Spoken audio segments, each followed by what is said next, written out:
నమస్కారం ఘంటారావానికి స్వాగతం. ముందుగా ప్రధాన అంశాలు. ఆరోగ్యశ్రీ బకాయిలు గత ప్రభుత్వం నుంచి వచ్చాయన్న సీఎం. ఇప్పటికే 2408 కోట్లు కాంగ్రెస్ సర్కారు చెల్లించిందని వెల్లడి. దావోస్ పర్యటనలో 44 ఎంఓయూలు కుదిరాయన్న సర్కార్. త్వరలోనే స్పాంజ్ ఐరన్ను పునరుద్ధరిస్తామని శ్రీధర్బాబు వెల్లడి. మార్కాపురం బస్సు ప్రమాద ఘటనలో 13 మంది దుర్మరణం. బస్సు డ్రైవర్ తప్పిదం వల్లే ప్రమాదం జరిగిందన్న జిల్లా ఎస్పీ.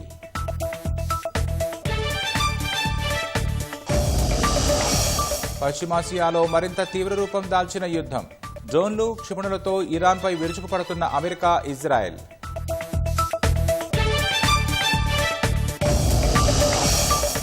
హర్మోజ్ జలసంధిలో నౌకల రాకపోకలపై ఇరాన్ కీలక ప్రకటన. భారత్, చైనా, రష్యా, ఇరాన్, పాకిస్తాన్కు అనుమతి.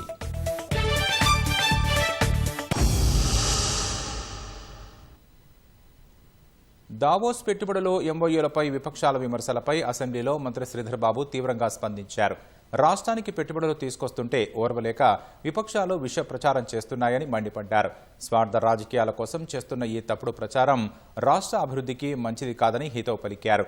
ఎంఓయూలు, పెట్టుబడులు, కంపెనీలపై వైట్ పేపర్ విడుదలకు సిద్ధమన్నారు. రాష్ట్రానికి మొత్తం 2.19 లక్షల కోట్ల పెట్టుబడులు వచ్చాయని శ్రీధర్బాబు వెల్లడించారు. దావోస్ పర్యటనలో ప్రభుత్వం 44 ఎంఓయూలు కుదుర్చుకోగా వీటి ద్వారా 68,150 మందికి ప్రత్యక్ష ఉద్యోగాలు లభించాయని తెలిపారు. మాటలు వేరు, ఇంప్లిమెంటేషన్ జరగడం వేరు అవుతున్నదనేది ముఖ్యంగా గమనించాల్సిన అవసరం ఉంది. నిజానిజాలు ఖచ్చితంగా చెప్పాలి. మీరు అన్న మాటకి ఇక్కడ పేపర్లో ఉన్న మాటకి తేడా ఉంది. కాబట్టి త్వరలోనే మీరన్న అన్ని లక్షల కోట్లది అక్కడ గ్రౌండింగ్ అయితే చూడండి, భూమి కేటాయింపులు చేయండి, శంకుస్థాపనలు చేయండి, కంపెనీలను స్టార్టప్ చేయండి. ఉద్యోగాలు ఇచ్చే పరిస్థితికి మనం దిగిపోయే లోపల ఆ ఉద్యోగాలు ఇచ్చే పరిస్థితికి రావాలనేది నా కోరిక. కాబట్టి గౌరవ ముఖ్యమంత్రి గారికి, గౌరవ ఐటీ మినిస్టర్ గారికి ఇద్దరికి కోరుకునేది ఏంటంటే ఏదైతే చెప్పారో అది నిజంగానే 1 year లోపల పూర్తి అయ్యేటట్టు చూడాలని కోరుకుంటూ ఈ అవకాశం ఇచ్చినందుకు ధన్యవాదాలు తెలియజేస్తున్నాను. నేను మీ ద్వారా ప్రభుత్వం దృష్టికి తీసుకెళ్తున్నా, పెట్టుబడి పెట్టేటటువంటి వాళ్ళు కేవలం హైదరాబాద్నే ఎందుకు ఎంచుకుంటున్నారు? ఈ రాష్ట్ర ప్రభుత్వం వాళ్ళని ఎందుకు కన్విన్స్ చేయలేకపోతున్నది? ఉదాహరణకు మా ఆదిలాబాద్ ఈరోజు సున్నపురాయి నిల్వలు, అక్కడ ఉన్నటువంటి లైమ్ స్టోన్ భారతదేశంలోనే ఒక క్వాలిటీ లైమ్ స్టోన్ ఉన్నది. ఈరోజు పరిశ్రమలు పెట్టేటటువంటి వాళ్ళని మీరు కన్విన్స్ చేసి, ఈ తెలంగాణ రాష్ట్రంలో మిగతా ప్రాంతాలు కూడా ఉన్నాయి, మా దగ్గర అనేకమైన ఖనిజ సంపద ఉన్నది. ఈరోజు అక్కడ లైమ్ స్టోన్ ఉన్నది, మ్యాంగనీస్ ఉన్నది, లాటరైట్ ఉన్నది. ఈ రకంగా దాదాపు 15 నుంచి 16 రకాల ఖనిజ సంపద ఈరోజు ఆదిలాబాద్ జిల్లాలో ఉన్నప్పటికీ, అదేవిధంగా మిగతా ఖమ్మం జిల్లాలో ఉన్నప్పటికీ వెనకబడ్డటువంటి ప్రాంతాలకు ఈ ప్రభుత్వం పెట్టుబడులు చూపించడంలో విఫలమైనట్టు అనిపిస్తూ ఉన్నది. అధ్యక్ష, ఆదిలాబాద్లో ఒక ఐటీ టవర్ నిర్మాణంలో ఉన్నది. దాన్ని ఎప్పటి వరకు పూర్తి చేస్తారు? ఆ ఐటీ టవర్ పూర్తయి దాన్ని ప్రారంభం చేస్తే అక్కడ ఎన్ని ఉద్యోగాల కల్పనకు ప్రభుత్వం చర్యలు తీసుకున్నదో మంత్రి గారు జవాబు చెప్పాల్సిందిగా మీ ద్వారా విజ్ఞప్తి చేస్తున్నాం. కారణం ఏదైనా అది ఉద్దేశపూర్వకమా, బట్ ఏదైనా కూడా ఆ ఐటీ టవర్స్ ను ఈ ప్రభుత్వం నిర్లక్ష్యం చేస్తూ ఉంది. నిర్లక్ష్యం చేయడం వల్ల గతంలో వచ్చిన కంపెనీలు కొన్ని వెనక్కు వెళ్ళిపోతున్న మాట వాస్తవమా? మరి ఐటీ టవర్స్ ను ప్రభుత్వం ఎప్పటికప్పుడు రివ్యూ చేసి కొత్త కంపెనీలను ఆహ్వానించి ఆ 2 టైర్ పట్టణాల్లో, జిల్లాల్లో ఆ యువతకు ఉద్యోగాలు ఇవ్వడానికి ప్రభుత్వం ఏ రకమైన చర్యలు తీసుకుంటుందని నేను మీ ద్వారా మంత్రి గారిని అడుగుతా ఉన్నా. ముఖ్యంగా నా నియోజకవర్గం సిద్దిపేటలో ఉండేటువంటి ఐటీ టవర్లో ఆ రోజు 18 కంపెనీలు పనిచేస్తే ఈ రోజు ఈ ప్రభుత్వం వచ్చిన తర్వాత 7 కంపెనీలు వెళ్ళిపోయి కేవలం 11 కంపెనీలు మాత్రమే పనిచేస్తూ ఉన్నాయి. ఈ మధ్య నేను అక్కడికి విజిట్ చేసినప్పుడు అధ్యక్ష, అక్కడ ఇంటర్నెట్ బిల్ కట్టకపోవడం వల్ల ఐటీ టవర్కే ఇంటర్నెట్ కట్ అయినటువంటి పరిస్థితి కనబడ్డది. అన్ని పట్టణాల్లో కూడా ఈ 2 టైర్ పట్టణాల్లో ఐటీ కంపెనీలను ప్రోత్సహించడానికి మరో 3 ఏళ్లు ఫ్రీ రెంటల్ ఫెసిలిటీని కొనసాగించాలని, పెండింగ్ బిల్స్ ను క్లియర్ చేయాలని, ఇంటర్నెట్ ఫెసిలిటీని బలోపేతం చేయాలని, మరిన్ని కొత్త కంపెనీలను అక్కడ ఆహ్వానించి మరి అక్కడ స్థానిక యువతకు ఉద్యోగ కల్పన కోసం ప్రభుత్వం కృషి చేయాలని మీ ద్వారా కోరుతున్నాను. పెట్టుబడి ప్రకటనల కింద సుమారు మీరు అడిగారు లాభం ఎంత అని, 68,150 మందికి ఇప్పుడు వ్యక్తులకు ఉపాధి కల్పించడానికి ఈరోజు వచ్చిన పెట్టుబడులు సంకల్పిస్తాయి అధ్యక్ష. నేను ఈరోజు వైట్ పేపర్ ద్వారా కూడా ఈరోజు ఎన్ని వచ్చినాయి, ఎన్ని రాలేదు, ఎన్ని పక్కన పెట్టినాము, ఎన్ని మీరు అసత్య ప్రచారాలు చేసినా కూడా వైట్ పేపర్ ద్వారా ఇవ్వడం జరుగుతుంది అధ్యక్ష. ముఖ్యమంత్రి గారు కన్విన్స్ చేశారు, మీకు కావాల్సిన సపోర్ట్ ఇప్పిస్తాం. ఖమ్మంకి సంబంధించిన స్పాంజ్ ఫ్యాక్టరీకి సంబంధించి మరి గౌరవ ఖమ్మం నుంచి మరి ప్రాతినిధ్యం వహిస్తూ ఉన్న మరి శ్రీనివాసరెడ్డి గారు, పెద్దలు తుమ్మల నాగేశ్వరరావు గారు, మా డిప్యూటీ సీఎం గారు అందరూ కూడా మీటింగ్ ఏర్పాటు చేసుకొని అతి తొందరలోనే కుమారస్వామి గారు కూడా వారు అభయం ఇవ్వటం జరిగింది. అతి తొందరలోనే వచ్చి వారే అనౌన్స్మెంట్ స్పాంజ్ ఐరన్ ఫ్యాక్టరీని తిరిగి ఓపెన్ చేస్తామని కూడా ముఖ్యమంత్రి గారి చొరవ వల్ల కాబోతా ఉంది. 3 ఏళ్ల వరకే స్టెబిలైజ్ అవుతుందని ఆలోచన చేసినారని అనుకుంటాం పాజిటివ్గా. ఇంకా కూడా స్టెబిలైజ్ కాలేదు, ఇంకా కూడా కంపెనీస్కి ఎక్స్టెండ్ చేయాలని కోరుతా ఉన్న సందర్భంలో నేను మా ఎండీ గారికి కూడా చెప్పడం జరిగింది. ప్రభుత్వం నిర్ణయం తీసుకోవాలి కనుక, కార్పొరేషన్ నిర్ణయం తీసుకోలేదు కనుక ప్రభుత్వానికి మరి ఆ ఫైల్ని ప్రాసెస్ చేయమని చెప్పాం. T fibre is taken as an example by the central government. T fibre implementation here in the state of Telangana is taken as an example by the central government అధ్యక్ష. సింధియా గారు, నేను ఆ మీటింగ్ అటెండ్ అయ్యాను. సింధియా గారు చెప్పారు, తెలంగాణలో ఏ విధంగానైతే టీ ఫైబర్ ఇంప్లిమెంట్ చేసి ఈరోజు లాస్ట్ మైల్ కనెక్టివిటీ విలేజ్కి ఇస్తా ఉన్నారో అది ఉదాహరణగా తీసుకొని ఆల్ రాష్ట్రాలని ఇక్కడికి పంపిస్తా ఉన్నారు. ఆంధ్రప్రదేశ్లో చెప్తాను అధ్యక్ష, మీరు ఆంధ్రప్రదేశ్ అన్నారు కనుక 1 నిమిషం చెప్తాను, మళ్ళీ ఆయన 1 గంట మాట్లాడుతున్నారు అంటారు. ఆంధ్రప్రదేశ్కు సంబంధించి వారు కమర్షియలైజ్ చేస్తూ ఉన్న తరుణంలో సార్ 40% కూడా సక్సెస్ రేట్ లేదు అధ్యక్ష. అన్ని రైతు వేదికలకు టీ ఫైబర్ ద్వారా ఇంటర్నెట్ కనెక్టివిటీ ఇచ్చినాం. సార్ నేను అల్లే కదా ఇది వీళ్ళు చేసిరు వాళ్ళు చేసినని, మేము చేసిన ఘనత మేము చెప్తా ఉన్నాము. దావోస్ అంటే ఒక ప్రత్యేకత ఏర్పడ్డది, నేర్చుకోవాలని వారు వ్యక్తిగత ఖర్చులతోని వారు రావడం జరిగింది అధ్యక్ష. Nothing, we stand here. వ్యక్తిగత ఖర్చులతోని శాసనసభ్యులు వచ్చిండొచ్చు, పార్లమెంట్ సభ్యులు వచ్చిండొచ్చు, ఎందుకు వచ్చినావు అని అడుగుతారా? రాజీవ్ ఆరోగ్యశ్రీ బకాయిలు గత సర్కార్ నుంచి వచ్చాయని, తమ ప్రభుత్వ హయాంలో ఇప్పటివరకు 2,408 కోట్లు చెల్లించినట్లు ముఖ్యమంత్రి రేవంత్ రెడ్డి తెలిపారు. ఆరోగ్యశ్రీపై సభ్యులు అడిగిన ప్రశ్నలకు సీఎం సమాధానమిచ్చారు. రాజీవ్ ఆరోగ్యశ్రీ పరిధిని 10 లక్షలకు పెంచినట్లు చెప్పారు. టీచింగ్ కాలేజీలకు రోగులు వెళ్లట్లేదన్నారు. టీచింగ్ కాలేజీల నిర్వహణను గ్రూప్ 1 అధికారులకు అప్పగిస్తామని చెప్పారు. రాజీవ్ ఆరోగ్యశ్రీలో రాష్ట్ర ప్రభుత్వం పేమెంట్లు ఇవ్వడం లేదు, దాంతో ప్రైవేట్ హాస్పిటల్స్ మూతపడుతున్నాయి, మాకు నోటీస్ ఇచ్చిండ్రు, మీరు ఇంకా దాని మీద స్పందించడం లేదన్నట్టుగా ఏదైతే మాట్లాడుతుండ్రో ఈ వారసత్వం వారి నుంచి మాకు వచ్చింది అధ్యక్ష. ఈ రాజీవ్ ఆరోగ్యశ్రీ బకాయిలు పెట్టి అధికారాన్ని కోల్పోయి ఆ భారాన్ని మా నెత్తి మీద పెడితే ఆ భారాన్ని మోస్తూనే మేము 5 లక్షల నుంచి 10 లక్షల రూపాయలకు పెంచడం జరిగింది అధ్యక్ష.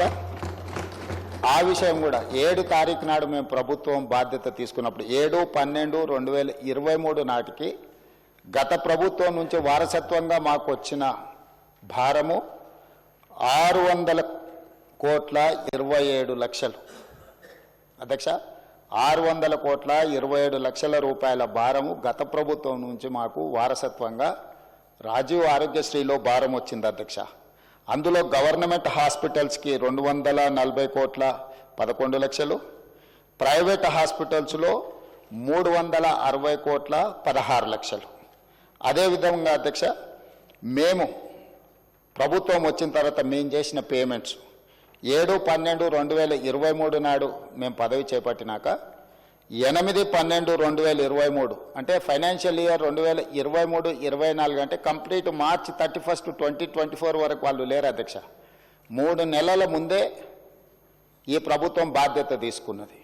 ఈ ప్రభుత్వం బాధ్యత తీసుకున్న 8/12/2023 నుంచి ఈ రోజు వరకు 2,408 కోట్ల రూపాయల 51 లక్ష ఇప్పటి వరకు మన ప్రభుత్వం పే చేసింది అధ్యక్ష. ఇందులో గవర్నమెంట్ హాస్పిటల్స్కి 927,99 లక్షలు, ప్రైవేట్ హాస్పిటల్స్కి 1,480,52 లక్షల రూపాయలు. అంటే గవర్నమెంట్లో 34 కోట్లు పర్ మంత్ ఇస్తే ప్రైవేట్లో 55 కోట్లు పర్ మంత్ ఇవ్వడం జరిగింది అధ్యక్ష. అదేవిధంగా అధ్యక్ష, ఈ రోజు అవుట్ స్టాండింగ్ ఇప్పుడు వారు ఏదైతే చాలా అవుట్ స్టాండింగ్ ఉందని అంటుండ్రో యాజ్ ఆన్ డేట్ 25th వరకు క్యాలిక్యులేట్ చేస్తే ఈ రోజు వరకు 727.75 కోట్లు, అంటే వాళ్ళు ఇచ్చిపోయిన 600కు మేము 28 నెలల అదనంగా బకాయి పడ్డది 100 కోట్ల చిల్లరనే అధ్యక్ష. మన ప్రభుత్వం ఎక్కడ కూడా ఎప్పటికప్పుడు దాదాపుగా ఇచ్చుకుంటూనే వచ్చినాము. పాత బకాయిలను తిరిగి చెల్లించడానికి ఆ భారాన్ని వదిలించుకోవడానికి ఇప్పుడు కష్టమవుతుంది. వాటిని కూడా ఏ విధంగా చెల్లించాలనే ప్రణాళిక మనం చేసుకుంటూ వస్తున్నాం అధ్యక్ష. అందులో కూడా గవర్నమెంట్ హాస్పిటల్స్కి ఎక్కువ బకాయి ఉంది. గవర్నమెంట్ హాస్పిటల్స్కి 496.31 కోట్ల రూపాయలు బాకీ ఉంటే ప్రైవేట్లు ఉన్నది 231.44 కోట్లే అధ్యక్ష. సో ప్రైవేట్లో బకాయిలు చాలా తక్కువ ఉన్నాయి. ప్రైవేట్ హాస్పిటల్స్ రాజీవ్ ఆరోగ్యశ్రీ నిధులు ఇవ్వకపోవడం వల్ల ట్రీట్మెంట్ అందించడం లేదు, దానివల్ల పేదలకు అన్యాయం జరుగుతుందని ఏదైతే అపోహ కల్పించే ప్రయత్నం చేస్తున్నారో వాస్తవ వివరాలు ఇవి అధ్యక్ష. అదేవిధంగా గతంలో 2022-23 రాజీవ్ ఆరోగ్యశ్రీలో నెలకు 102 కోట్ల రూపాయలు దాదాపుగా బుక్ అయితే ఈరోజు 25-26లో ప్రతి నెల 184 కోట్ల రూపాయల హాస్పిటల్కి ప్రజలు వైద్యం కోసం వెళ్తున్నారు అధ్యక్ష. అందులో కూడా గవర్నమెంట్లో 54 కోట్లు, 22-23లో ప్రైవేట్లో 48 కోట్లు, ఈరోజు గవర్నమెంట్లో 87 కోట్లు, ప్రైవేట్లో 97 కోట్లు. సో అన్ని రకాలుగా పేషెంట్లు పెరగడమే కాకుండా 5 లక్షల నుంచి 10 లక్షలకు రాజీవ్ ఆరోగ్యశ్రీ ఏదైతే ఇన్సూరెన్సు ఇతర వ్యాధులను కూడా అందులో చేర్చడం వల్ల ఈరోజు దాదాపుగా మోర్ దాన్ డబుల్ ఈరోజు వాళ్ళు వాడుకోవడం జరుగుతుంది అధ్యక్ష. అదేవిధంగా ఈరోజు అంతకుముందు సీఎం రిలీఫ్ ఫండ్ ఒకసారి తీద్దాం అధ్యక్ష. సీఎం రిలీఫ్ ఫండ్ చెక్కులలో జరిగిన అవినీతి వెనకాల ఎవరు పిఏలు ఉన్నారు, ఎవరు ఆఫీసు సిబ్బంది ఉన్నారు, నిన్న మన కేసులు కావడము, ఇవన్నిటిని ఎవరైతే పేరు మీద చెక్కులు తీసుకెళ్ళి ప్రైవేట్ ఖాతాలలో వేసుకొని ఎట్లా సీఎం రిలీఫ్ ఫండ్ను దుర్వినియోగం చేసిండ్రో కేసులు ఉన్నాయి, విచారణ కూడా జరుగుతుంది అధ్యక్ష. కానీ మన ప్రభుత్వం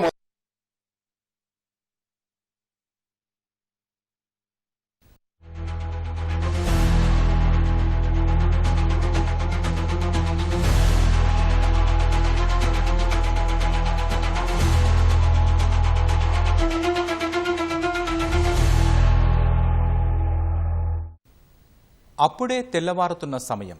అప్పటి వరకు ప్రశాంతంగా సాగిన బస్సు ప్రయాణంలో ఉన్నట్టుండి ఉలికిపాటు. గాఢ నిద్రలో ప్రయాణికులు ఉండగా ఒక్కసారిగా తీవ్ర అలజడి. టిప్పర్ను బస్సు ఢీకొట్టడంతో చూస్తుండగానే చెలరేగిన మంటలు. క్షణాల్లోనే బస్సులోని పలువురు ప్రయాణికుల సజీవ దహనం, మరికొందరు గాయాలతో బయటపడిన వైనం. మొత్తంగా మార్కాపురం జిల్లాలో తెల్లవారుజామున జరిగిన ఈ రోడ్డు ప్రమాదం పలువురి కలలను చిదిమేసింది. ఈ దుర్ఘటనలో మొత్తం 13 మంది ప్రాణాలు కోల్పోవడం తీవ్ర విషాదాన్ని నింపింది. మార్కాపురం జిల్లాలో వేకువజామునే ఘోర రోడ్డు ప్రమాదం జరిగింది. టిప్పర్ను ప్రైవేటు బస్సు ఢీకొట్టడంతో మంటలు చెలరేగి 13 మంది ప్రాణాలు అగ్నికి ఆహుతయ్యాయి. మార్కాపురం మండలం రాయవరం సమీపంలోని పలకల క్వారీల వద్ద ఈ దారుణం జరిగింది. 28 మందికి ప్రాణాలతో బయటపడ్డారు. వీరిలో కొందరికి గాయాలయ్యాయి. క్షతగాత్రులను మార్కాపురం ప్రభుత్వ ఆసుపత్రికి, మరికొందరిని ఒంగోలుకు తరలించారు. వారందరూ ప్రాణాపాయం నుంచి బయటపడినట్లు ప్రభుత్వం ప్రకటించింది. ప్రమాద సమయంలో బస్సులో 41 మంది ఉన్నారు. బస్సు డ్రైవర్ నిర్లక్ష్యమే ప్రమాదానికి కారణమని తెలుస్తోందని ప్రభుత్వ వర్గాలు తెలిపాయి.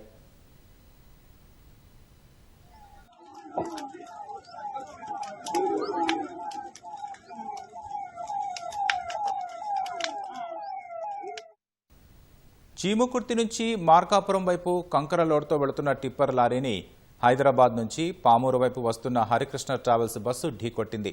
రెండు వేగంగా ఎదురెదురుగా ఢీకొన్నాయి. దీంతో బస్సు ముందు భాగం నుజ్జునుజ్జయింది. రోడ్డుపై టిప్పర్ లారీ అడ్డంగా పడిపోయింది.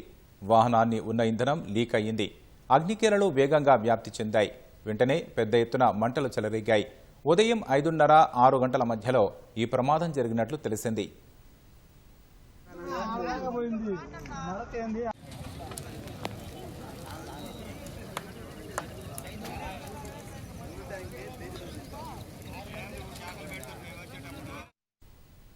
నిద్రలో ఉన్న ప్రయాణికులు తేరుకునేలోపు మంటలు వ్యాపించాయి. ప్రాణాలు రక్షించుకునేందుకు ప్రయత్నించినా కొందరికి సాధ్యపడలేదు.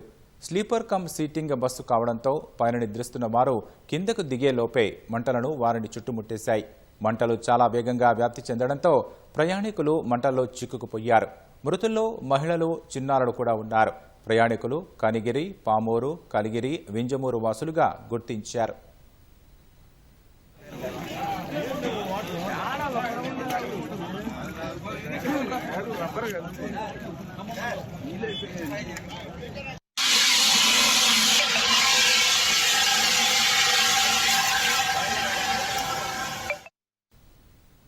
ఏసీ ట్రావెల్స్ స్లీపర్ బస్సు కావడంతో ప్రయాణికులంతా నిద్రమత్తులో ఉన్నారు. ప్రమాద సమయంలో మేలుకొని ఉన్న వారంతా బతికిపోయారు. బస్సు నుంచి వెంటనే దిగిపోయి కొందరు ప్రాణాలు రక్షించుకున్నారు. పెద్ద ప్రమాదం నుంచి కొందరు గాయాలతో బయటపడ్డారు.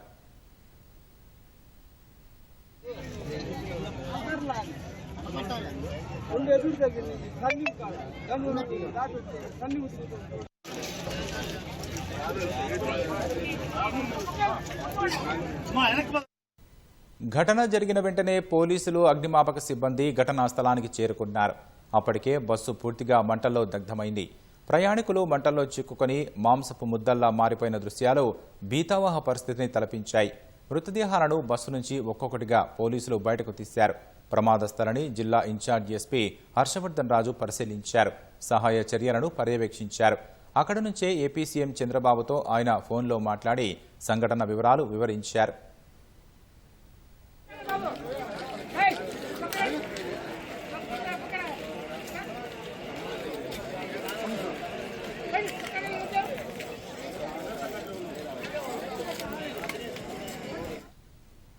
నిన్న సాయంత్రం 5:30 గంటలకు జగిత్యాల నుంచి కలిగిరికి బస్సు బయలుదేరింది.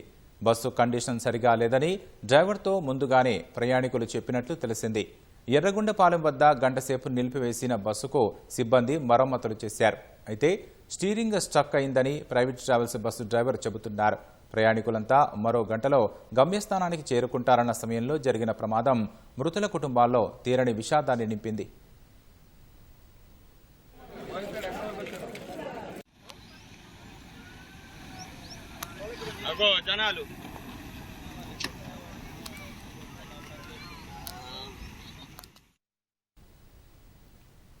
సొంతూరు వెళ్లేందుకు బస్సు ఎక్కామని ప్రయాణ సమయంలో ఊహించని దుర్ఘటన జరిగిందని ప్రమాదం నుంచి బయటపడ్డ క్షతగాత్రులు తెలిపారు.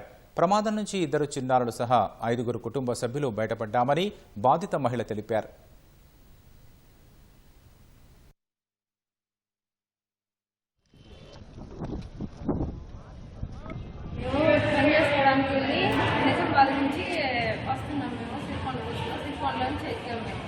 వస్తున్నప్పటికీ యాక్సిడెంట్ అయ్యింది. నల్గొండ మా ఇంటికి, మా ఊరికి వెళ్తా మధ్యలో యాక్సిడెంట్. ఇంతమంది ఉన్నారు సార్. మీకు సంబంధించిన వాళ్ళు? మాకు సంబంధించిన వాళ్ళు మా తమ్ముడు, మా భర్త, 2 పిల్లలు, నేను. వాళ్ళు బాగా.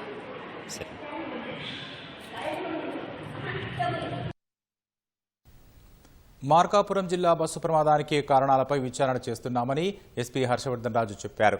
ప్రాథమికంగా డ్రైవర్ తప్పిదం వల్లే ప్రమాదం జరిగినట్టు తెలుస్తోందని తెలిపారు. బస్సు టిప్పర్ కండిషన్ బాగానే ఉందని రవాణా శాఖ అధికారి చెబుతున్నారు. మరింత సమాచారం మా ప్రతినిధి రవికృష్ణ అందిస్తారు. మార్కాపురం రాయవరం బస్సు ప్రమాదం సంబంధించిన మరిన్ని వివరాలు అడిగి తెలుసుకుందాం. ఎస్పీ ఉన్నారు మనతో పాటు. ఎస్పీ హర్షవర్ధన్ తో మాట్లాడుతూ చెప్పండి సార్, అసలు ఏంటి ఇక్కడ ప్రమాదానికి గల కారణాలు ఏమి భావిస్తున్నారు? ప్రమాదానికి గల కారణాలు ఇంకా పూర్తిగా విశ్లేషించాల్సి ఉంది. అయితే ప్రాథమికంగా చూసినట్లయితే ఈ బస్సు కొంచెం ఉండాల్సిన లేన్లో కాకుండా ఆపోజిట్ లేన్లోకి వచ్చేసింది. ఈవెన్ టిప్పర్ కూడా అలాగే ఉంది. సో ఇక్కడ ఉన్నటువంటి అధికారులు మనము కొంచెము ప్రాథమికంగా మన అర్థమవుతుంది ఏంటంటే బస్సే కొంచెం రాంగ్ రూట్లో ఉండటం వల్ల టిప్పరు దాన్ని అవాయిడ్ చేసే ప్రాసెస్లో బస్సు కంట్రోల్ కాక టిప్పర్ని హిట్ చేసినట్టుంది. ఎందుకంటే టిప్పర్లో ముందు కూర్చున్న వాళ్ళు ఎవరికి కూడా వాళ్ళు గాయాలైన తప్పితే వాళ్ళు ఎవరు చనిపోలేదు. ఇంపాక్ట్ చూస్తే కూడా మనకు టిప్పర్కి మధ్యలో డీజిల్ ట్యాంక్ దగ్గర బస్సు హిట్ చేసినట్టు మనకు కనపడుతుంది. సో దాని మీద మంటలు రావటం, ఈ బస్సులో కూడా మంటల బ్యాటరీ కూడా బర్న్ కావటం వల్ల ముందున్నటువంటి ఒక 5 మంది, వెనుకున్నటువంటి ఒక 8 మంది చనిపోవడం జరిగింది. సో ప్రాథమికంగా మనకు ఇవి కారణాలు తెలుస్తున్నాయి. ఇంకా పూర్తిగా ఏంటనేది ఇంకా దానికి టెక్నికల్ మొత్తం అనాలిసిస్ చేసి దాని మీద ఫైనల్ రిపోర్ట్ని బట్టి మనకి యాక్చువల్ కాజ్ ఆఫ్ యాక్సిడెంట్ తెలుస్తుంది. బస్సు కండిషన్ కూడా కొంత ఏదో అనుమానాస్పదంగా ఉంది, స్టీరింగ్ స్టక్ అయింది అని అంటున్నారు సార్. అది డ్రైవర్ అదే అంటున్నారు, స్టీరింగ్ కొంచెము జామ్ అయింది, కంట్రోల్ లేకపోవడం వల్ల హిట్ చేశాను అంటున్నాడు. అది కూడా మనం పూర్తిగా మనము ప్రాపర్గా అది కరెక్టా కాదా అది చూస్తేనే మన బోర్డ్స్ అన్ని కూడా అనలైజ్ చేస్తేనే చెప్పగలిగే పరిస్థితి. సో ప్రాథమికంగా మనకు చెప్పిన స్టేట్మెంట్ ప్రకారం స్టీరింగ్ స్ట్రక్ అవడం వల్ల కంట్రోల్ లేక హిట్ చేశానని చెప్పడం జరుగుతుంది. మృతుల వివరాలు తెలియడం కానీ వారి బంధువులు సమాచారం ఇవ్వడం అలాంటి కార్యక్రమం జరిగింది. మనకు 13 మృతుల్లో 6 సంబంధించినటువంటి వాళ్ళని గుర్తించడం జరిగింది. కనిగిరి వాళ్ళని మనము గుర్తించాము.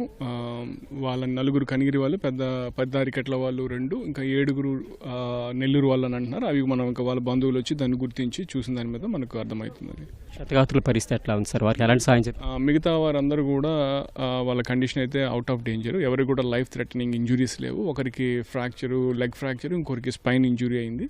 సో వారిని కూడా బెటర్ ట్రీట్మెంట్ కోసం కూడా షిఫ్ట్ చేశారు. దానికి సంబంధించి కూడా జిల్లా కలెక్టర్ గారు వాళ్ళు టీం అంతా కూడా కంట్రోల్ రూమ్ లాగా పెట్టి అది ఎప్పటికప్పుడు అసెస్ చేస్తూ ఎవాల్యుయేట్ చేస్తూ వాళ్ళని బెటర్ ట్రీట్మెంట్ ఉన్న వాళ్ళందరినీ కూడా షిఫ్ట్ చేయడం జరుగుతుంది.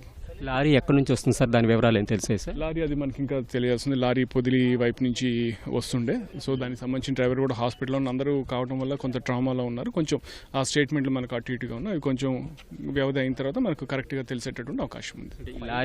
లారీ కానీ బస్సు కానీ సంబంధించిన ఏమైనా అంటే రూల్స్ పర్మిషన్స్ కానీ అవన్నీ కరెక్ట్గా ఉన్నాయా ఏమైనా తెలుసు? అవి కూడా చూడాల్సింది. అది అవైతే మనకు బస్సులో కూడా ఎక్కడ డీజిల్ ట్యాంక్కి బస్కి ఏం కాలేదు. మనకి ఇన్ఫ్లేమబుల్ సబ్స్టెన్స్ కూడా మనకి ఇంకా ఏమి అవి కనిపించలేదు. అది కూడా వాళ్ళు అంటే ఎఫ్ఎస్ఎల్ టీం మనం ఇంకా దాన్ని ఓపెన్ చేయలే. ఎఫ్ఎస్ఎల్ టీం రావాలా, వాళ్ళు సైంటిఫిక్గా అన్నీ కూడా చేసి ఎవిడెన్స్ అంతా కలెక్ట్ చేయాల్సింది కాబట్టి దానికోసం ఉంది. బస్సుకు సంబంధించిన అసలు ఎలాంటి కండిషన్స్ ఉన్నాయి, పర్మిషన్ ఉన్నాయా లేవా అనే విషయంపై జిల్లా రవాణా అధికారి ఉన్నారు, ఆమెతో అడిగి తెలుసుకుందాం. చెప్పండి మేడం, బస్సు తాలూకా కండిషన్ ఎట్లా ఉంది? బస్సు తాలూకా కండిషన్స్ అన్నీ కూడా కరెక్ట్గా ఉన్నాయండి. అటు డాక్యుమెంట్స్ అన్నీ కూడా కరెక్ట్గా ఉన్నాయి. టిప్పర్వి కానివ్వండి, మళ్ళీ మన ప్రైవేట్ ట్రావెల్స్ బస్ కానీ 2 ఇన్ టైంలోనే ఉన్నాయి. అన్నీ కూడా రికార్డ్స్ అన్నీ వ్యాలిడిటీలో ఉన్నాయి. అన్నీ కూడా కరెక్ట్గా ఉన్నాయండి. బస్సు స్టీరింగ్ సరిగ్గా లేదు, దానివల్ల రన్నింగ్ కండిషన్ కరెక్ట్గా లేదు అనేది కొంతమంది చెప్తున్నారు. అంటే ఇక్కడ ఇది హిల్ ఏరియా అండి, ఇక్కడేమో కర్వ్ ఎక్కువగా ఉంది. ఇక్కడ హిల్ ఏరియా అవటాన కరువు ఉండటం వలన ఇక్కడంతా కూడా అతను కింద నుంచి డౌన్ నుంచి వస్తున్నాడు కనుక ఎవరు లేరు కదా అన్న ఒక ఇది మీద సైడ్ తీసుకున్నాడు. అంటే లైన్ దాటి ఉండొచ్చు, ఎదురు వస్తున్న టిప్పర్ వాడిని చూసి కంట్రోల్ చేసుకోలేక గుద్ది ఉండొచ్చు అండి. దీని మీద ఏమైనా కేసులు ఏమైనా అది చూస్తామండి, ఇన్వెస్టిగేషన్లో అంతా తేలుతుంది. కూడా వెరిఫై చేస్తున్నారు, ఇన్వెస్టిగేషన్లో తేలుతుంది. ఇది ప్రకాశం జిల్లా డిప్యూటీ కమిషనరు పేర్కొంటున్నారు. ప్రమాదానికి సంబంధించిన వివరాలన్నీ కూడా మరికొద్దిసేట్లో తెలుస్తాయి. అదేవిధంగా కేసులు పెట్టే విషయంలో కూడా తగిన చర్యలు తీసుకుంటున్నామంటూ పేర్కొంటున్నారు. కెమెరామ్యాన్ శ్రీనివాస్తో రవికృష్ణ, ఈటీవీ న్యూస్, ప్రకాశం జిల్లా. మార్కాపురం జిల్లా రాయవరం వద్ద జరిగిన ప్రమాదం ఎలా జరిగిందో ఒక పోలీసు అధికారి స్వయంగా వివరించారు. ఘటన జరగగానే ఎలా స్పందించామనే అంశాలను వివరించారు.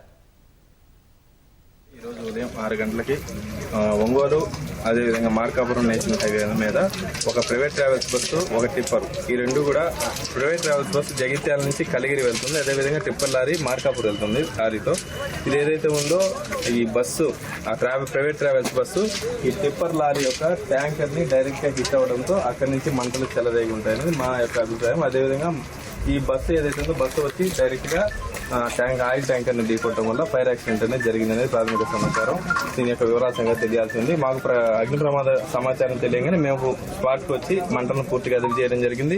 ఒక 20 మందిని కాపాడి అంబులెన్స్లో హాస్పిటల్లో పంపించడం జరిగింది. 13 డెడ్ బాడీస్ని రికవరీ చేసి పోలీస్ డిపార్ట్మెంట్ వరకు హ్యాండ్ ఓవర్ చేసి వాళ్ళని కూడా హాస్పిటల్లో పంపించడం జరిగింది. ఇదండి ప్రమాదానికి గురైన హరికృష్ణ ట్రావెల్స్ బస్సు. ఇది ఏదైతే ఉందో ఈ బస్సు మొత్తం కూడా దగ్ధమవడం జరిగింది. దీనిలో ఉన్నటువంటి 13 డెడ్ బాడీస్ని కూడా మొత్తం కూడా తీసి సేఫ్గా తీసేసి పోలీస్ డిపార్ట్మెంట్ వరకు హ్యాండ్ అవుట్ చేయడం జరిగింది. మార్కాపురం జిల్లాలో ప్రమాదానికి గురైన ట్రావెల్స్ బస్సులో జగిత్యాల నుంచి 2, కోరుట్ల నుంచి 6 ప్రయాణించినట్లు పోలీసులు తెలిపారు. నిన్న సాయంత్రం 5:30కు బస్సు జగిత్యాల నుంచి బయలుదేరినట్లు తెలిపారు. జగిత్యాల నుంచి రోజు 3 ట్రావెల్స్ బస్సులు ఏపీకి వెళతాయని, అయితే వాటికి స్థానికంగా ఆఫీసులు కూడా లేవని స్థానికులు చెబుతున్నారు. ఆంధ్ర ప్రాంతానికి చెందిన సుతారీలు, కార్మికులు జగిత్యాల ప్రాంతంలో ఎక్కువగా ఉంటున్నట్లు తెలిపారు. వారు జీవనోపాధి కోసం జగిత్యాల, కోరుట్ల ప్రాంతంలో వచ్చి గృహ నిర్మాణ పనుల్లో పాల్గొంటారని పేర్కొన్నారు. ఇక్కడ నుంచి జగిత్యాల నుంచి పామూరుకు 3 బస్సులు ఆంధ్రాకు వెళ్ళడం జరుగుతుంది.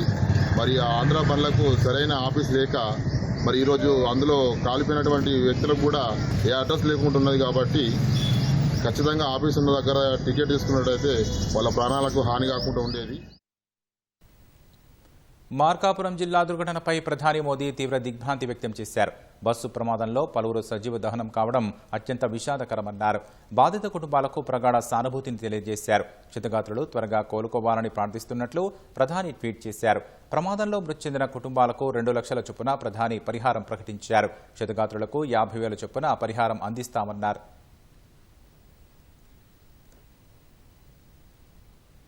మార్కాపురం బస్సు ప్రమాద ఘటనపై ముఖ్యమంత్రి రేవంత్ రెడ్డి దిగ్భ్రాంతి వ్యక్తం చేశారు.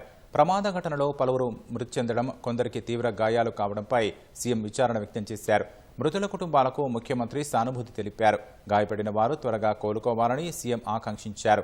బస్సు నిర్మల్ నుంచి నెల్లూరు వైపు వెళుతున్న నేపథ్యంలో బస్సు ప్రమాదంలో మృతి చెందిన వారు, గాయపడిన వారి వివరాలు తెలుసుకోవాలని రాష్ట్ర ప్రభుత్వ ప్రధాన కార్యదర్శి రామకృష్ణారావును ఆదేశించారు. ఏపీ అధికారులతో మాట్లాడి పూర్తి వివరాలు సేకరించాలని సీఎం సూచించారు. గాయపడిన వారికి మెరుగైన వైద్య సహాయం అందేలా చూడాలని సీఎం ఆదేశించారు. ముఖ్యమంత్రి ఆదేశాలతో సిఎస్ రామకృష్ణారావు ఏపీ సీఎస్తో మాట్లాడారు. అమెరికా ప్రతిపాదించిన షరతులను ఇరాన్ తిరస్కరించడంతో పశ్చిమాసియాలో యుద్ధం మరింత తీవ్రమైంది. ఇరాన్ తన ఓటమిని అంగీకరించాలని, లేని పక్షంలో చరిత్రలో ఎన్నడూ లేనంతగా భారీ మూల్యం చెల్లించుకోవాల్సి ఉంటుందని అమెరికా హెచ్చరించింది. ఈ క్రమంలో ఇజ్రాయెల్తో కలిసి ఇరాన్పై అమెరికా విరుచుకుపడుతోంది. ఇరాన్లోని వ్యూహాత్మక లక్ష్యాలతో పాటు క్షిపణి కేంద్రాలపై అమెరికా, ఇజ్రాయెల్ భీకర దాడులు చేస్తున్నాయి. ఇరాన్లోని షిరాజ్లోని క్షిపణి పడి 2 చిన్నారులు ప్రాణాలు కోల్పోయారు. లెబనాన్లో హెజ్బుల్లా లక్ష్యంగా ఇజ్రాయెల్ భూతల దాడులు కొనసాగిస్తోంది.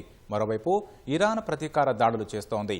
ఇరాన్ ప్రయోగించిన క్షిపణులు ఇజ్రాయెల్లోని మధ్య, ఉత్తర ప్రాంతాలను లక్ష్యంగా చేసుకున్నాయి. టెల్ అవీవ్, డిమోనా వంటి నగరాలపై క్షిపణులు పడడంతో సైరన్లు మారుమోగుతున్నాయి.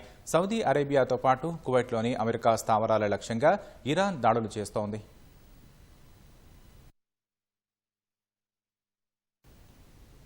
పశ్చిమాసియాలో యుద్ధం వల్ల హార్ముజ్ జలసంధిలో నౌకల రాకపోకలపై తీవ్ర ప్రభావం పడుతున్న నేపథ్యంలో ఇరాన్ కీలక ప్రకటన చేసింది.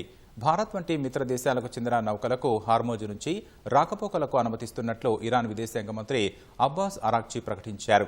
ముంబైలోని ఇరాన్ కాన్సులేట్ ఈ వివరాలను ఎక్స్లో పోస్ట్ చేసింది. Bharat, China, Russia, Iraq, Pakistan వంటి మిత్ర దేశాలకు చెందిన నౌకలు హార్ముజ్ జలసంధి గుండా ప్రయాణించేందుకు ఇరాన్ అనుమతించింది. అయితే ఈ దేశాలు ఇరాన్పై జరుగుతున్న దాడులకు ఎలాంటి మద్దతు ఇవ్వకూడదని, అలాగే ఇరాన్ భద్రతా నిబంధనలను ఖచ్చితంగా పాటించాలని షరతు విధించింది. ప్రపంచవ్యాప్తంగా చమురు, గ్యాస్ సరఫరా నిలిచిపోయిన తరుణంలో ఇరాన్ తీసుకున్న ఈ నిర్ణయం అత్యంత ప్రాధాన్యం సంతరించుకుంది.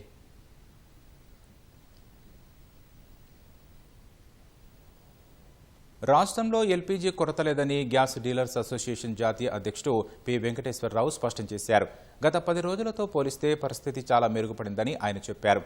ఎల్పీజీ నిల్వలపై మరింత సమాచారం కోసం వెంకటేశ్వరరావుతో మా ప్రతినిధి ముఖాముఖి. పశ్చిమాసియాలో యుద్ధం ప్రారంభమై నేటికి 26 రోజులు గడుస్తున్నాయి. ఎక్కడ ముగిసే సూచన కాని రావట్లేదు. మరి ఇంధన కొరత ఎదుర్కొంటే ఈ తరుణంలో ఎలా ఉంది వాస్తవ పరిస్థితి, అలాగే గ్యాస్ సరఫరా ఎలా ఉందన్నది గ్యాస్ అసోసియేషన్ ప్రెసిడెంట్ వెంకటేశ్వరరావు గారు మనతో ఉన్నారు.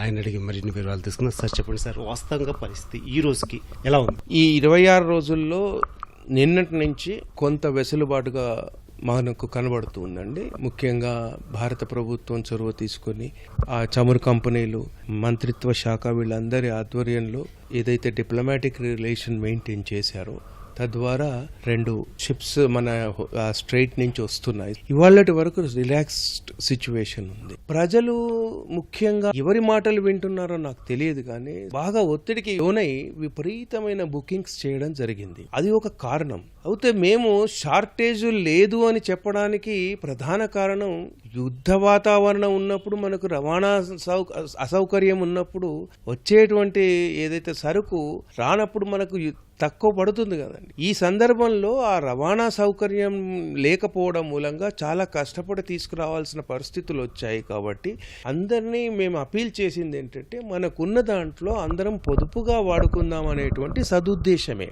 అంతేకాని అసలు దొరకదు, మీకు గ్యాస్ రాదు అని మీరు ఒక్కొక్కళ్ళు 4 సిలిండర్లు 3 సిలిండర్లు మీ ఇంట్లో స్టోర్ చేసుకోవడం అనే పద్ధతి ఏదైతే ప్రస్తుతం అవలంబిస్తున్నారో దయచేసి నన్ను అన్యథా భావించకుండా మీరు అర్థం చేసుకోండి. ఈ పరిస్థితిలో మనం అందరం కలిసి పయనించాలా. మన ఇంటి పక్క వాళ్ళకి కూడా ఒక సిలిండర్ వెళ్ళాలి అంటే మన ఇంట్లో 3 సిలిండర్లు ఉండకూడదు. కాబట్టి ఇన్ని రిస్ట్రిక్షన్స్ పెట్టడం జరిగింది. ఈ రిస్ట్రిక్షన్స్ పెట్టడానికి కారణం లేకపోవడం కాదు, జాప్యం అవడం మూలంగా. రవాణా మనకి ఇక్కడి నుంచి అయితే దిగుమతులు చేసుకుంటున్నామో, మనం దిగుమతి మీద ఆధారపడి ఉన్నామో, ప్రోడక్ట్ రావడంలో మనకు లేట్ అవుతుంది. ఈ లేట్ మూలంగా మీరు జాగ్రత్త పడాల్సిన ఉద్దేశంతో మొత్తము విఘ్నత కోల్పోయి బుక్ చేసుకొని ఈ విధంగా కష్టపడితే కష్టమవుతుంది. ఇది సాధారణంగా ప్రస్తుతం ఉన్నటువంటి లెక్కల ప్రకారంగా మాకున్న రెగ్యులర్గా మేము ఏదైతే సిలిండర్లు కస్టమర్స్కి ఇస్తామో దానికి 4 గంటల బుకింగ్ పెరిగింది. మన దగ్గర ఉత్పత్తి లేదు అని ఎప్పుడు అనలేదు. మనము దిగుమతులపైనే ఎక్కువ పర్సెంటేజ్ మాత్రమే ఆధారపడి ఉన్నాం. ఏదైతే ఇన్ని రోజుల నుంచి మనం 30, 25, 40% ఏదైతే మనం ఇక్కడ ప్రొడ్యూస్ చేసుకుంటున్నామో, ఉత్పత్తి చేసుకుంటున్నామో వాటిని డబుల్ చేశారు. అది కనబడుతూ ఉంది. ఇన్ని రోజులు పెట్టే ఆంక్షలు కూడా రవాణా మూలంగా అయ్యే ఆలస్యంకు ఇక్కడ కాంపన్సేట్ చేయడం జరిగింది. ఇక్కడ ఉత్పత్తులను ఇంప్రూవ్ చేస్తే ఆ రవాణా సౌకర్యంలో కలిసిపోతే మనం కొంతవరకు రేషన్ చేస్తే రెగ్యులర్గా ప్రతి సిలిండరు ఒక ఇంటికి ఇవ్వగలము నెలకు అనేటువంటి ఒక క్యాలిక్యులేషన్ ప్రకారంగా పోయారు. కాబట్టి ఇవాళ ఉత్పత్తి మన దగ్గర ఉన్నటువంటి హంగులు పెంచారు. మన దగ్గర ఉన్నటువంటి ఉత్పత్తి 20% ఉంటే 40% చేశారు. ఇవన్నీ చేసుకొని క్యాలిక్యులేషన్స్ చేసుకొని మీకు 35 రోజులకు 2 సిలిండర్లు ఉన్న వాళ్ళు బుక్ చేసుకోండి అనేటువంటి అపీల్ ఇచ్చారు. It is only appeal. Once again ఇది ఆర్డర్ కాదు, అపీల్. ప్రజలను మాకు సహాయపడండి అంటున్నారు. ఇంకొక మన మొత్తం వినియోగదారులకు అందరికీ మేము సర్వీస్ చేసేందుకు గాను మీ సహాయం అవసరం అనేటువంటి అభ్యర్థన మా డిస్ట్రిబ్యూటర్స్ తరఫు నుంచి అండ్ ఆ చమురు కంపెనీల నుంచి. ప్రభుత్వం ఇచ్చే ప్రోడక్ట్ ఎంత రాత్రైనా మేము మీ ఇంటికి చేర్చే బాధ్యత మేము తీసుకుంటాం. ఇదివరలో చేశాం, ఇప్పుడు కూడా చేస్తాం. మేము మీలో ఒకళ్ళం. మమ్మల్ని అన్యదా భావించకుండా, మమ్మల్ని గౌరవించకపోయినా మాత్రం విమర్శించకండి అని మాత్రం నేను మనవి చేసుకుంటాను. ప్యానిక్ సిచ్యువేషన్లో మనందరం కలిసి వెళ్ళాలండి. మీరు సిలిండర్లు ఎక్కువగా బుక్ చేసుకోకండి. ప్రభుత్వ నిబంధనల ప్రకారంగా బుక్ చేసుకోండి. ప్రభుత్వం 25 రోజుల వరకు మీరు బుక్ చేయొద్దు అంటే మీ దగ్గర మేము 7-8 రోజుల్లో సిలిండర్ వేసేటువంటి వెసులుబాటు మా దగ్గర ఉంది. మీకు సెకండ్ సిలిండర్, ఈ ఉన్న సిలిండర్, నడుస్తున్న సిలిండర్ అయిపోయే లోపల మీకు కొత్త సిలిండర్ వచ్చేసేటువంటి భరోసా ప్రభుత్వం ఇస్తుంది, చెప్పకుండానే చెప్తుంది. దాన్ని మీరు నమ్మండి. ప్రభుత్వాలను కూడా నమ్మాల్సిన పరిస్థితులు ఇప్పుడు. ఈ నమ్మి ఆ నియమ నిబంధనలకు మీరు కట్టుబడి ఉండండి. నాకు ఇవాళ మొత్తం 3 సిలిండర్లు కావాలి, 2 సిలిండర్లు కావాలనేటువంటి ప్రెషర్ ఎవరి మీద వేయకండి. ఓటీపీ సిస్టమ్ పెట్టారు. మీరు మీ ఫోన్ ద్వారానే బుక్ చేసుకోవాలి. మా డెలివరీ బాయ్ వచ్చి మీ దగ్గర సిలిండర్ వేస్తున్నప్పుడు ఓటీపీ ఇస్తారు. ఆ ఓటీపీ అనేది చెప్తేనే మీకు సిలిండర్ పంచ్ అవుతుంది. ఇవాళ మీరు ఇన్ని ట్రాన్స్పరెన్సీ ఉండాలని ఇన్ని నియమ నిబంధనలు చెప్పినా మీరు ఇంకా బ్లాక్ మార్కెట్ అయిపోయింది, నాకు సిలిండర్ రాలేదు కాబట్టి బ్లాక్ మార్కెట్ అయిపోయింది అనేటువంటి అటువంటి అపవాదం మా మీద వేయకండి.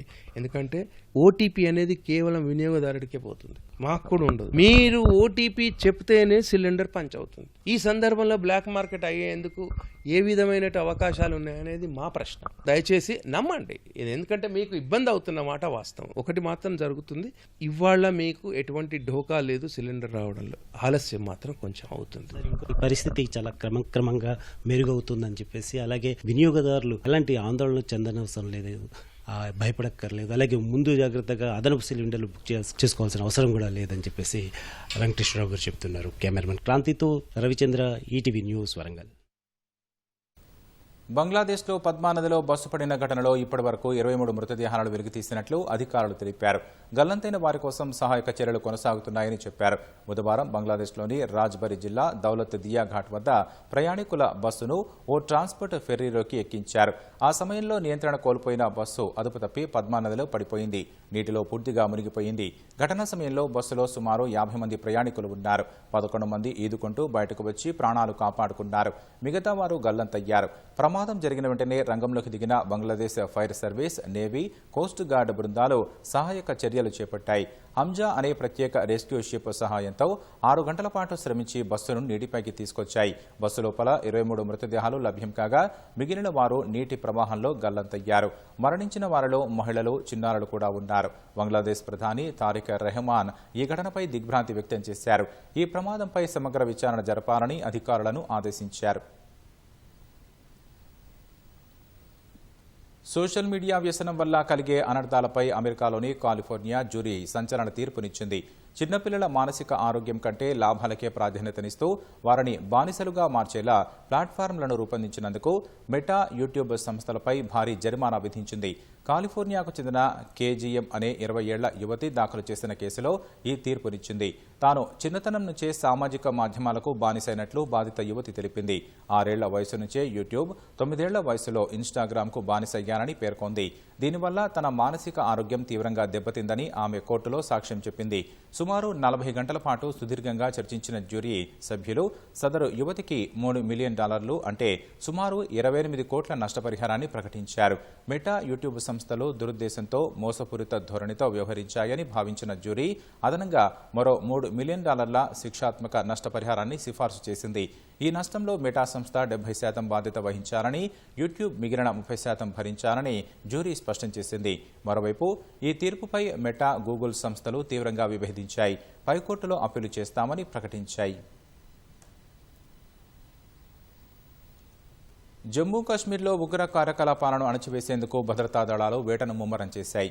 జమ్మూ కాశ్మీర్ పోలీస్ విభాగానికి చెందిన కౌంటర్ ఇంటెలిజెన్స్ విభాగం శ్రీనగర్, షోపియాన్, గాందర్బల్ జిల్లాల్లో భారీ ఎత్తున తనిఖీలు చేపట్టింది.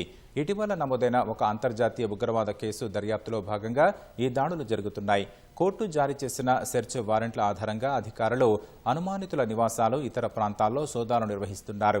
ఈ ఉగ్రవాద మాడ్యూల్ను బంగ్లాదేశ్ కేంద్రంగా పనిచేస్తున్న షబీర్ అహ్మద్ లోన్ అనే వ్యక్తి నిర్వహిస్తున్నట్లు తెలుస్తోంది. సోదాల సందర్భంగా కీలకమైన డిజిటల్ పరికరాలు, ఇతర పత్రాలను అధికారులు స్వాధీనం చేసుకున్నారు.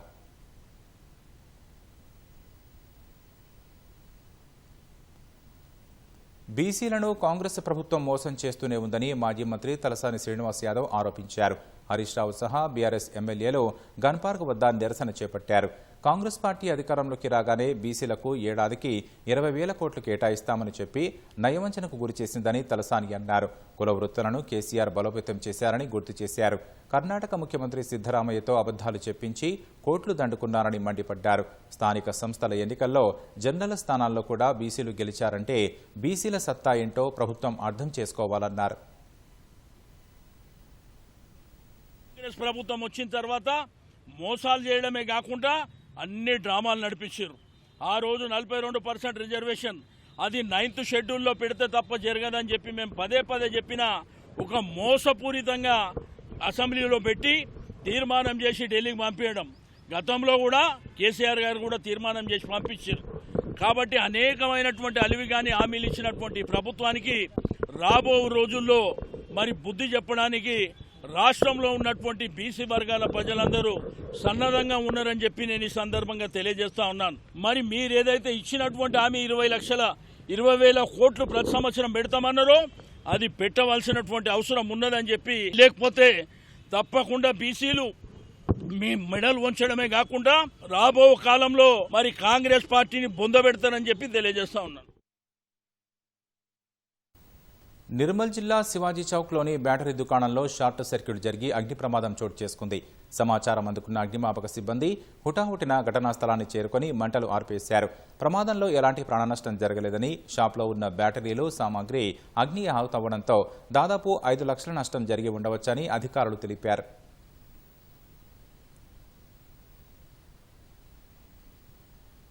మంచిర్యాల జిల్లా ఇందారంలోని పెట్రోల్ బంక్ వద్ద ద్విచక్ర వాహనంలో మంటలు చెలరేగాయి. గోదావరికని వైపు వెళుతున్న ఓ వ్యక్తి పెట్రోల్ బంక్ వద్ద తన వాహనంలో నిండుగా పెట్రోల్ నింపుకున్నారు. బంక్ దాటిన కొద్ది క్షణాల్లోనే బైక్కు మంటలు అంటుకున్నాయి. అక్కడే ఉన్న స్థానికులు నీళ్లతో మంటలు అదుపులోకి తీసుకురావడంతో ఊపిరి పీల్చుకున్నారు. ప్రమాదంలో వాహనం పాక్షికంగా దగ్ధమైంది. ట్యాంకు ఫుల్గా ఉండటం, దానికి తోడు ఎండలు మండిపోవడమే ప్రమాదానికి కారణమని పోలీసులు భావిస్తున్నారు.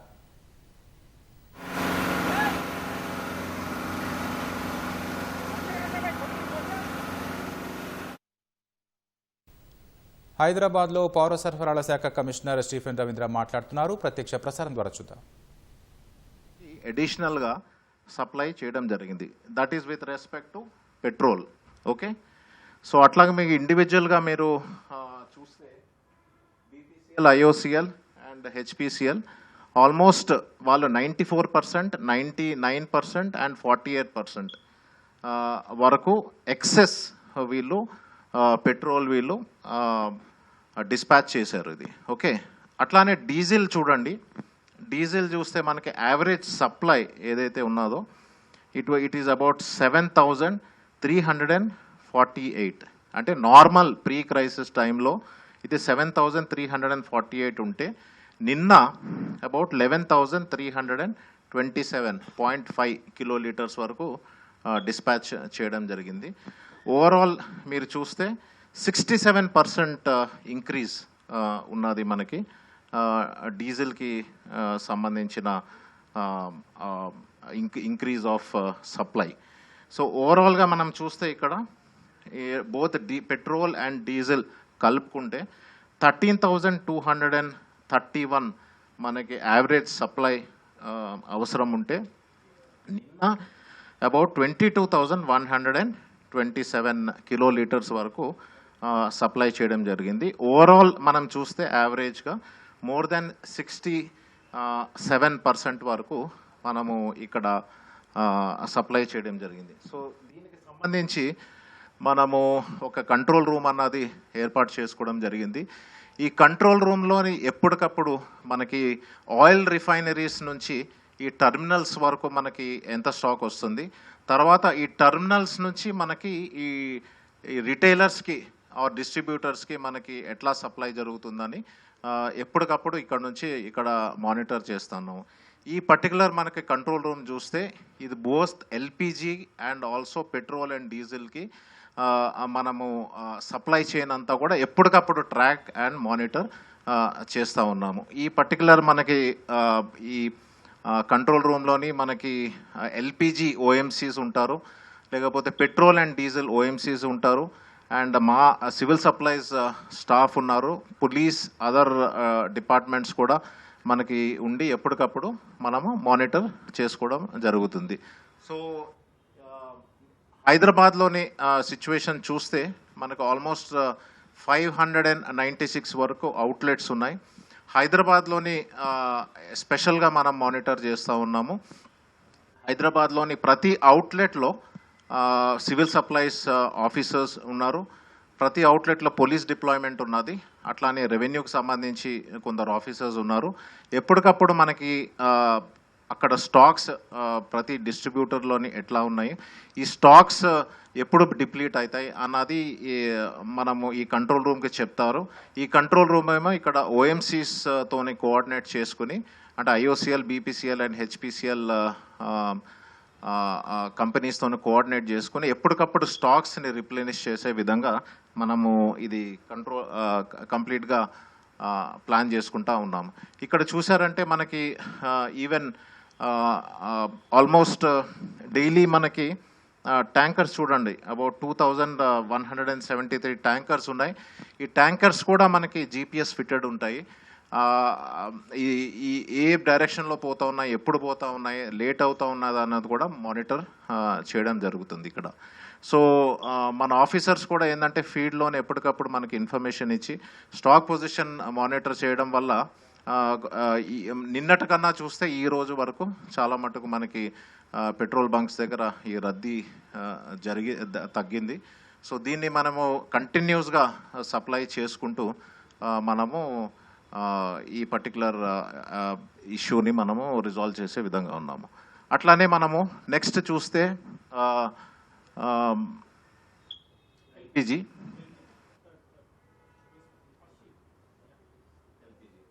సో ఎల్పిజి చూడండి, ఇక్కడ ఎల్పిజికి సంబంధించి అగైన్ మనకి 3 డొమెస్టిక్ అండ్ కమర్షియల్కి 3 ప్లేయర్స్ ఉన్నారు ఇక్కడ, OMCs, IOCL, BPCL and HPCL.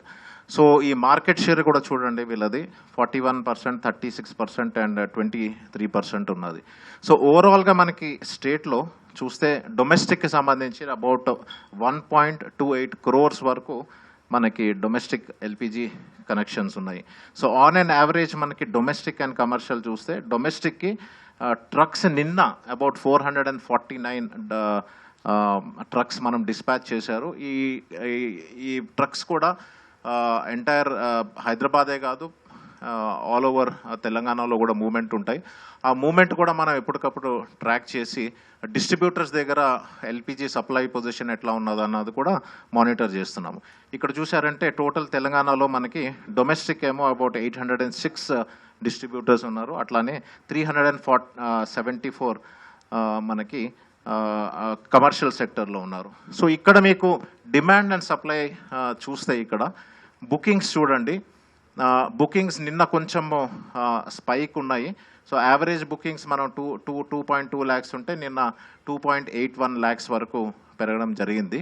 So but కరస్పాండింగ్గా మీరు చూస్తే ఇక్కడ డెలివరీస్ చూడండి, డెలివరీస్ మనకి యావరేజ్గా 2.15 lakh సిలిండర్స్ అవసరం ఉంటే మనకి నిన్న డెలివరీస్ 2.19 lakh వరకు డెలివరీస్ మనం చేయడం జరిగింది. అంటే మనకి ఏదైతే డిమాండ్ ఉన్నదో డిమాండ్ కన్నా ఎక్కువ సప్లై మనము చేస్తూ ఉన్నాము. సో ఇక్కడ చూస్తే ఈ డేటాలోనే మీకు చాలా క్లారిటీ కూడా వస్తుంది.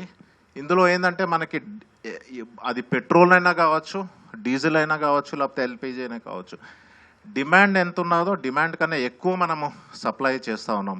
కాకపోతే ఏంటంటే పబ్లిక్ కొంచెము ఈ ప్యానిక్లో రావడము, లేకపోతే ఈ సోషల్ మీడియాలో ఈ రూమర్స్ వినడం వల్ల దానికి ఏంటంటే పబ్లిక్ వెళ్ళి ఓవర్ బుకింగ్స్ చేసుకోవడం చేస్తూ ఉన్నారు. బట్ సప్లైకి సంబంధించి ఎటువంటి మనకి కొరత లేదు, ఇబ్బంది లేదు.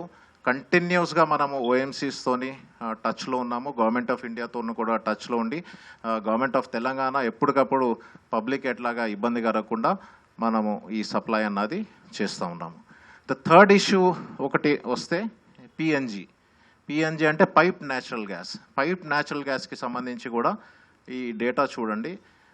పైప్డ్ న్యాచురల్ గ్యాస్ కూడా మనకి 5 ప్లేయర్స్ ఉన్నారు మనకి దీనిలోని. All are again based in Telangana.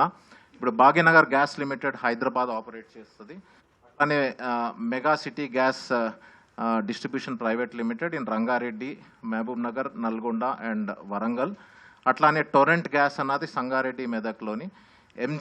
MNGL కూడా మనకి నిజామాబాద్, కామారెడ్డి, మంచిర్యాలలో ఆపరేట్ చేస్తుంది. IOCL also operates in Jagtial and Karimnagar. So ఇక్కడ కూడా మీరు చూశారంటే మనకి పైప్ న్యాచురల్ గ్యాస్ మనకి బోత్ డొమెస్టిక్కి సప్లై చేస్తుంది. At the same time pipe natural gas is also supplied to industries. So ఇక్కడ చూశారంటే మనకి పైప్ న్యాచురల్ గ్యాస్ మనకి టోటలీ యాజ్ ఆఫ్ నౌ 1,03,000 వరకు మనకి పైప్ న్యాచురల్ గ్యాస్ కనెక్షన్స్ ఉన్నాయి. సో ఇక్కడ మనకి ఈ వాల్యూమ్స్ చూడండి, ఈ పైప్ న్యాచురల్ గ్యాస్కి సంబంధించి కూడా 5,584 మనకి క్యూబిక్ మీటర్స్ జనరల్లీ వాల్యూమ్ వీళ్ళు సప్లై చేస్తూ ఉన్నారు. And industrial pipe natural gas కూడా 2,78,400 వరకు మనము వీళ్ళతోని సప్లై చేయిస్తూ ఉన్నాం. సో ఇక్కడ pipe natural gas and CNG కూడా అసలు మనకి కొరతే లేదు. ఇక్కడ సిఎన్జి ఏమో వెహికల్స్ చూడండి, వెహికల్స్కి సంబంధించి మనకి ఇది డేటా. సో టోటలీ సిఎన్జికి సంబంధించి తెలంగాణలో 225 స్టేషన్స్ వరకు మనకు ఉన్నది. సో యావరేజ్ సేల్స్ చూస్తే మనకి 4,21,000 ఉన్నది. అట్లానే మనకి కరెంట్ సేల్స్ అన్నది ఇప్పుడు చూస్తే 4,19,000 వరకు ఉన్నది. సో ఓవరాల్గా మనకి గవర్నమెంట్ ఆఫ్ ఇండియాస్ డైరెక్టివ్ ప్రకారం కూడా మనకి ఈ పైప్డ్ న్యాచురల్ గ్యాస్ పిఎన్జి అంటే పిఎన్జిని సిఎన్జిని రానున్న రోజుల్లోని ఈ వీళ్ళ ఇన్ఫ్రాస్ట్రక్చర్ అంతా కూడా ఎక్స్పాండ్ చేయాలని గవర్నమెంట్ ఆఫ్ ఇండియా డైరెక్టివ్స్ ప్రకారము నిన్న మనము ఒక జియో కూడా ఇష్యూ చేశాము. ఈ జియో ప్రకారము వాళ్ళకి చాలా మటుకు lot of incentives have been given. ఈ ఇన్సెంటివ్స్ ప్రకారము వాళ్ళు రెస్టోరేషన్ ఛార్జెస్ లేకపోతే పర్మిషన్స్ అన్న కావచ్చు, ఇవన్నీ కూడా వేవ్ ఆఫ్ చేశాము. పర్మిషన్స్ కూడా 24 అవర్స్లో వాళ్ళకు వచ్చే విధంగా అండ్ ఈ పిఎన్జి ఇన్ఫ్రాస్ట్రక్చర్ కూడా క్విక్గా ఎక్స్పాండ్ చేసే విధంగా ఇవన్నీ మనము ప్లాన్ చేసుకున్నాము. సో ఓవరాల్గా మనం చూస్తే both for petrol, diesel, then second one is LPG and third one is PNG. ఈ 3 సెక్టర్స్లోని మనం ఎప్పటికప్పుడు మానిటర్ చేసి కన్సిస్టెంట్గా ఎప్పుడు మనకి ఈ సప్లై చైన్లోని ఇబ్బంది కలగకుండా, డిస్రప్షన్స్ కలగకుండా ఓఎంసీస్తోని కోఆర్డినేట్ చేసుకుంటున్నాము, గవర్నమెంట్ ఆఫ్ ఇండియాతో కోఆర్డినేట్ చేసుకుని సప్లై అన్నది కన్సిస్టెంట్గా మనము మెయింటైన్ చేస్తూ ఉన్నాము. ఓకే, డేటా అన్నది నేను కావాలంటే నేను ఐ విల్ ఆల్సో సో ఇండివిజువల్గా ఏమన్నా ఉంటే then I will answer you. Okay, this నేను ఇండివిజువల్గా అయితే you can come so I can answer you some questions.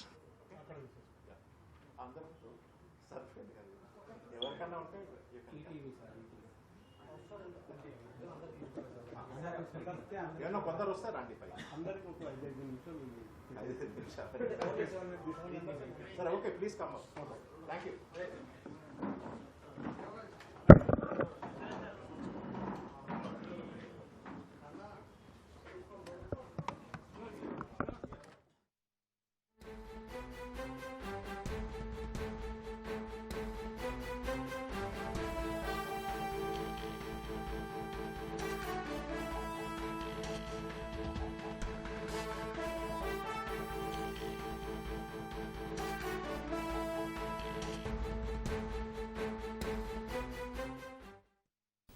Sangareddy జిల్లా జహీరాబాద్ మండలం మల్చెల్మలో శతాబ్దాల నాటి చింత చెట్టు దగ్ధమవుతున్న వీడియో సోషల్ మీడియాలో వైరల్గా మారింది.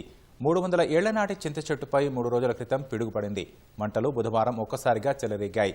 పిడుగుపడడంతో చెట్టు కాలిపోయిందా లేక ఆకతాయిలు చెట్టుకు నిప్పు పెట్టడంతో ఇలా జరిగిందా అని గ్రామస్తులు అనుమానం వ్యక్తం చేస్తున్నారు.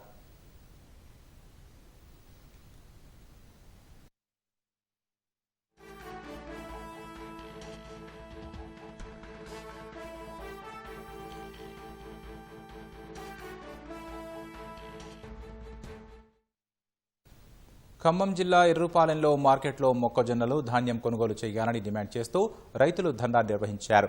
6 కాలం కష్టించి పండించిన పంటకు సరైన గిట్టుబాటు ధర రావాలంటే ప్రభుత్వం కొనుగోలు కేంద్రాలు ఏర్పాటు చేసి జాప్యం లేకుండా మొక్కజొన్న సేకరించాలని డిమాండ్ చేశారు. కొనుగోలు చేసిన వెంటనే ఖాతాల్లో నగదు జమయ్యేలా ప్రభుత్వం చర్యలు చేపట్టాలని కర్షకులు కోరారు. రైతుల ధర్నాకు సిపిఎం నాయకులు మద్దతు ప్రకటించారు. దేశంలోనే తొలిసారి పానోస్కోపీ టెక్నాలజీని కిమ్స్ సన్షైన్ ఆసుపత్రి అందుబాటులోకి తీసుకొచ్చింది. హైదరాబాద్ బేగంపేటలోని కిమ్స్ సన్షైన్ ఆసుపత్రిలో ప్రవేశపెట్టిన ఈ పానోస్కోపీ టెక్నాలజీ వైద్య రంగంలోనే విప్లవాత్మక మార్పులు తీసుకొస్తుందని డాక్టర్లు విశ్వసిస్తున్నారు. పానోస్కోపీ ద్వారా స్పోర్ట్స్ గాయాలకు మెరుగైన చికిత్సను ఇవ్వొచ్చని తెలిపారు. ఆధునిక పానోస్కోపీ సాంకేతికతను అందుబాటులోకి తీసుకురావడం పట్ల హాస్పిటల్ ఎండీ డాక్టర్ గురువారెడ్డి హర్షం వ్యక్తం చేశారు. కిమ్స్ సన్షైన్ హాస్పిటల్స్ బేగంపేటకి ఇంకొక గొప్ప రోజు. ఇవాళ పానోస్కోప్ అని ఇండియాలో first time knee joint, shoulder joint arthroscopy దాంట్లో రివల్యూషనైజ్ చేసే ఒక కొత్త టెక్నాలజీ వచ్చింది. First time in India. దీనివల్ల ఏంటంటే 360 డిగ్రీస్ జాయింట్ విజిబిలిటీ బాగుంటుంది. మీ అందరికీ తెలుసు ఆర్థ్రోస్కోపీ అంటే జాయింట్ మొత్తం ఓపెన్ చేయకుండా కీ హోల్ సర్జరీ, చిన్న హోల్ పెట్టి లోపల కెమెరా పెట్టి చూస్తాం. All sports injuries, most of the shoulder injuries ఆర్థ్రోస్కోపీతోనే చేస్తారు. And we are very proud at Sunshine bone and joint institute KIMS Sunshine బేగంపేటలో ఇండియాలో ఫస్ట్ టైం ఈ టెక్నాలజీ ఇంట్రడ్యూస్ చేసినందుకు మేము చాలా గర్విస్తున్నాం. సేమ్ టైం ఈ బెనిఫిట్ పేషెంట్స్కి చేరాలని, పేషెంట్స్కి బెటర్ రిజల్ట్స్ ఇవ్వాలని at Sunshine bone and joint institute మేము ఎప్పుడు కృషి చేస్తుంటాం. Thank you.